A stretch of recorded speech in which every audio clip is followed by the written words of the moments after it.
patayo, high roof.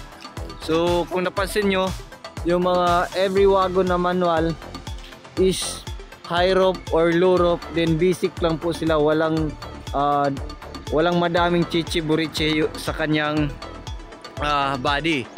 So yung 4x4 manual very rare, kaya hindi po siya mura compare sa mga every wagon na ganito yung sit up na automatic is mura po, kasi ito very rare unit, then minsan lang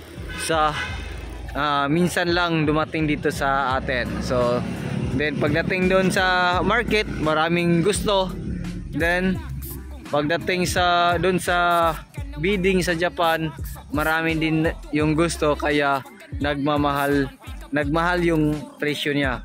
So check natin bawat sulok ng ating unit. So new seat cover, ayan.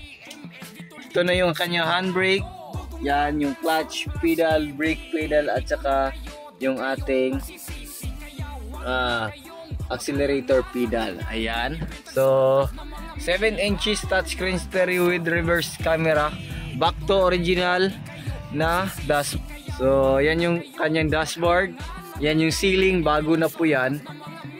Then meron siyang headrest, meron siyang armrest, handbrake, ayan. So bagong matting, ayan.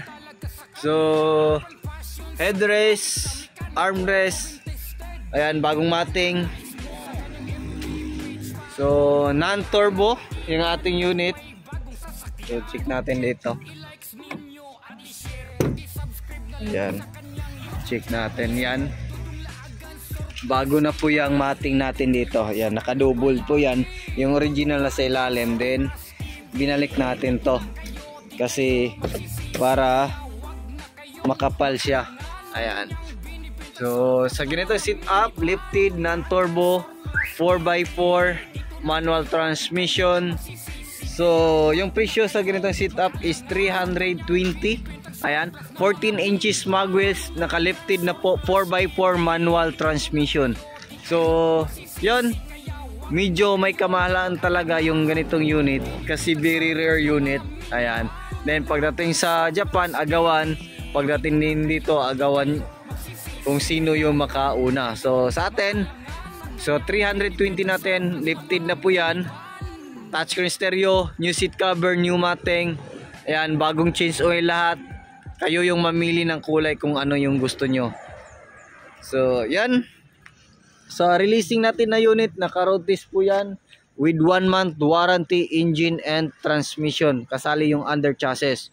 So kung may problema, tayo po yung mag-handle sa labor and material. Ayan. So then isa pa, before natin i-release yung unit is nakakulan po tayo para tatagal yung ating unit. Yan yung forma ng naka-lifted na every wagon.